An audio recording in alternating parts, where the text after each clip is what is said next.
Well, welcome to the Unstuck Church podcast. My name is Sean. I'm your host. I'm here with my teammate, Amy Anderson. Amy, we're wrapping up a 4-part series on the ways that churches are stuck in the 90s when it comes to the way they approach setting direction and aligning their team around it. I'm kind of sad, honestly, because this has been a great series.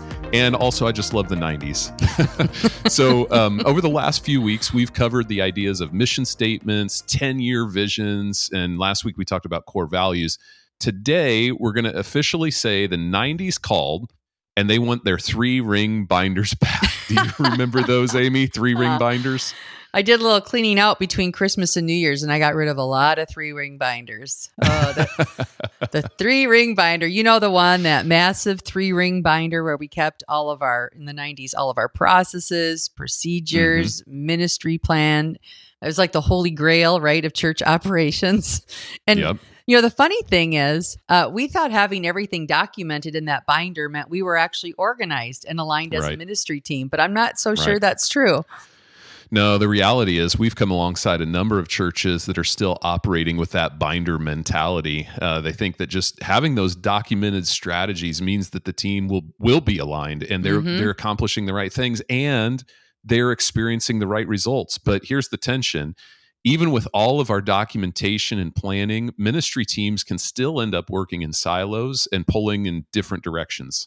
Yeah, I think the core tension, Sean, is that leaders know they need to define and document a plan and have a strategy, but then they also know that having it documented is not the same thing as creating aligned actions. And it's easier, I think, to let the deliverable or that new report feel like the finish line, right? We tell our churches all the time, we're not going to give you a binder, but it feels like you finish, especially if you've done strategic planning before and failed to make significant progress. You feel like once you have your plan, you've actually done it, but you haven't. Yeah, that's right.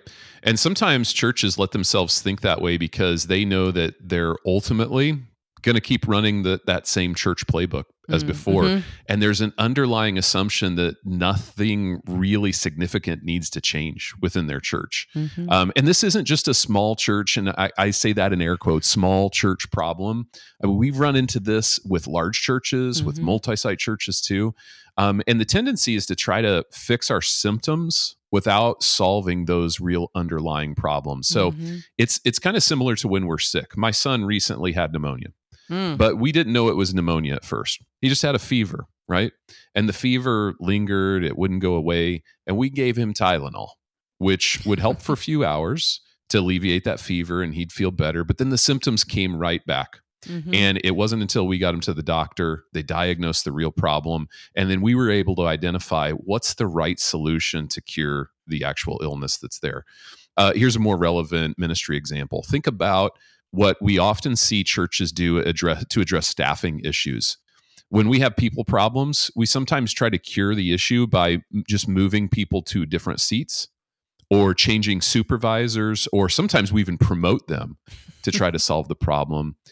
And I've seen it before in churches where we actually find that the person wasn't the problem at all. It was actually a strategy problem. Oh, for sure. So we're not actually curing the issue because we're not really addressing the real problem. Often these 3-ring binders that we're talking about, they're kind of designed to avoid that pushback and designed to avoid significant change. They're looking for confirmation that we're already doing the right things. And sometimes we've seen churches where they just want to kind of borrow another church's playbook, adapt that playbook, because on the outside it seems like that's working. So maybe if we did that just with different players, that would help us be the church that we hope to be. Yeah, and what's interesting is that this misalignment usually isn't because like teams are being rebellious or they don't care. It's really because they lack truer clarity on how the work that they're doing connects to the bigger picture. So let me give you an innocent example. So I was working with a multi-site church that they built quite a bit of autonomy into their multi-site model. In other words, instead of being highly identical in their ministry approach at all locations, they had some ministry areas that allowed campus pastors to have more liberty to lead their own approach. And I was talking with the leader, the guy who was leading their campus pastors, and we were walking through some of the current tensions in their systems. And one campus did a weekly outreach initiative with their staff serving in the community. And it was a really good thing. This was the only campus that did it. And this outreach work, it got celebrated at staff meetings and stories were told. But when me and this gentleman, when we looked under the hood at campus results, that campus was struggling. Attendance was flat, maybe even declining. Serving numbers were low. Groups numbers were low. There were no new people really coming to faith, no baptisms outside of infant baptisms. And this multi-site leader, needed to get his arms around what success looked like for each campus, because without that definition, really what was happening is campus leaders were leading their ministries and the activities felt good, but they weren't actually making a kingdom impact that the church was striving for, pulling together. And so my example here is that how the campus pastor was spending his time, it was good stuff, but it was not producing any results that were aligned to what this multi-site director wanted to see happen at the campus. He wanted to see attendance growth. He wanted to see some of those next steps taken. So the core issue was the church had never really set those organizational goals to bring clarity to the campus pastor what success looked like. And so when you do good strategic planning, I often describe it as it puts banks on the river so that ministry can run deep and strong. But without those banks, just picture real flatlands, right? Just like a river would, churches tend to start to spread out too wide with very little current, and then things start to stagnate. So the truth is, you can have the best 3-ring binder of plans, but the binders are made for bookcases. And today's plans in our church world, they need to be agile, flexible, living, and active. That's good. All right. So Amy, let's talk about from our experience, how do we move from strategy binder, 3-ring binder thinking to something that works better? Well, first you need to move from documentation like a binder to actual true alignment, meaning you want to create clear connections between your church's direction, the vision, to the ministry goals and priorities of your church, and then to every team member's daily work. Again, without this type of intentionality, your team members may be busy. I mean, who isn't busy in ministry, but not effective in moving towards what God wants to do through your church. It actually reminds me, Sean, of the quote from the book, The Unstuck Church by Tony Morgan. He said, it's possible to do the work of God without doing the work God has called you to do. Yeah. So doing the work God has called you to do is the aligned part of your work. So here's how it breaks down practically. So you need to start with vision. You need to have some sort of idea. Where is God calling your church over the next 3 to 5 years? And again, we talk about this as what's the bold move? What's going to look different about your church in the next 5 years? And then you break that into what success looks like for your church annually, right? These are, we just call them mission goals or organization goals. What does success look like in some key metric areas? Things like we like to talk about the reach goals. What are your reach goals? How many people do you hope you reach? How many people do you hope you baptize? What do you believe in God and trusting in Him for?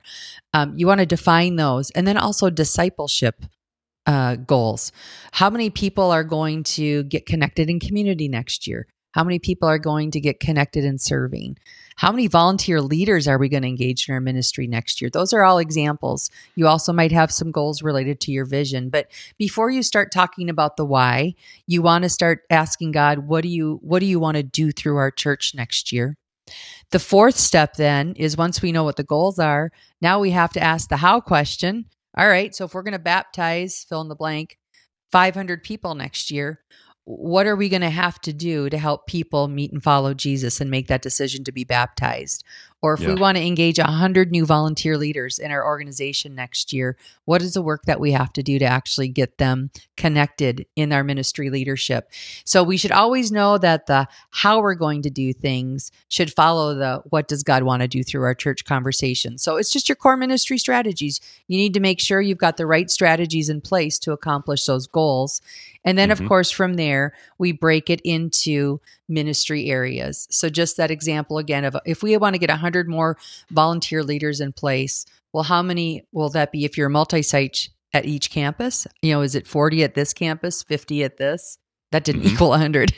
Maybe 40 at this campus, 60 at this. If you're a single site location, well, how many volunteer leaders will get plugged into First Impressions, into student ministries, kids ministry? So you're just cascading down until every team member knows what success looks like for their ministry.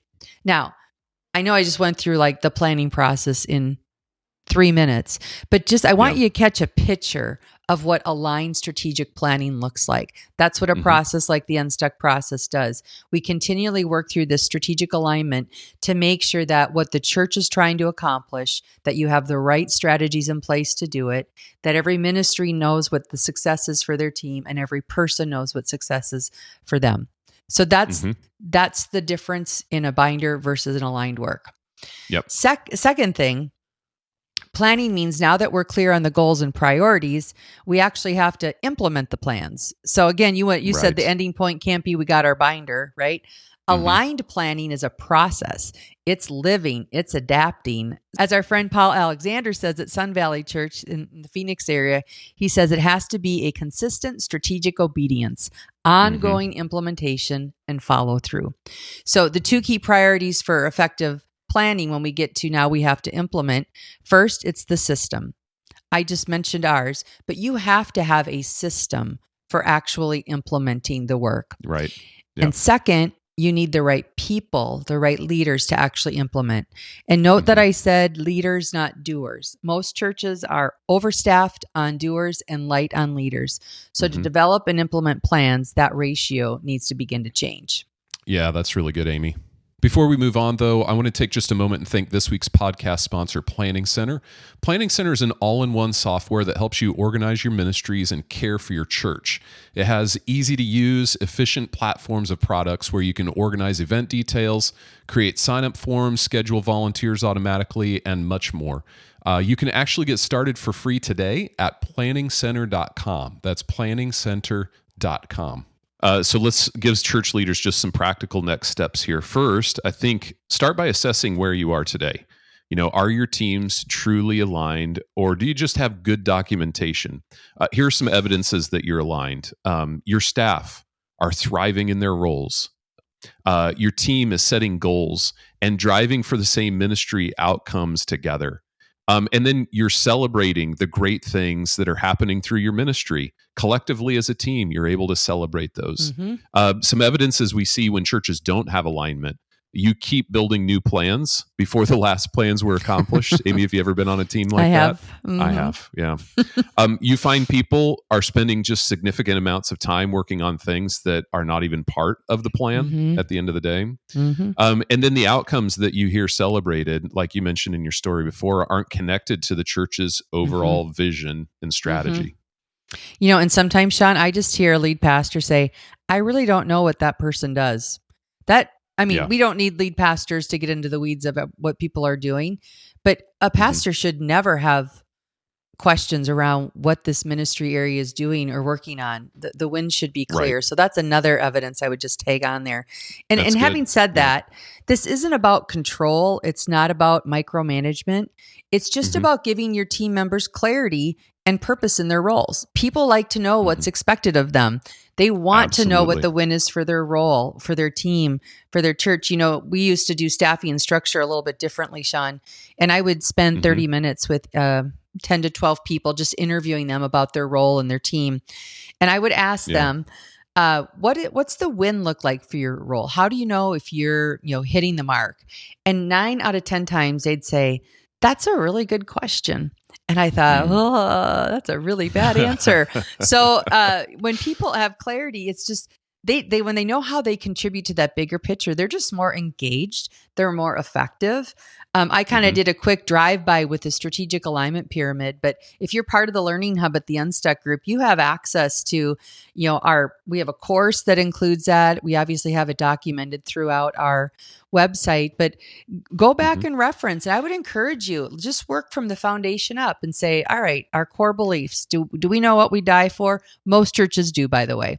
Our mission. Yeah. Is our mission clear? Do we know our purpose? Red, green, yellow. Where are you at? Most churches are green. Mm-hmm. Those discipleship outcomes we talked about on the podcast last week. Have we been clear about who we hope people are becoming as they follow Jesus through our ministry? Red, green, yellow. And likewise, you'll go to vision next, goals next. What's after goals, Sean? Yeah, strategies. Strategies. There it is. Then your structure, and then your ministry priorities, and then your personal priorities. Just work your way up and see, how are we doing? Are we aligning the work so that we can connect every person to what we're trying to do as a church? I like the last thing you said, Sean, where you said you have to have a plan for planning. And so that's the other thing I want you to be thinking about. You need to set up a system or a rhythm for planning. You can't plan once and then just live off that plan for the next 5 years. I would say, our recommendation is annually you are setting aside a couple of days to work on your ministry. You're talking about your ministry.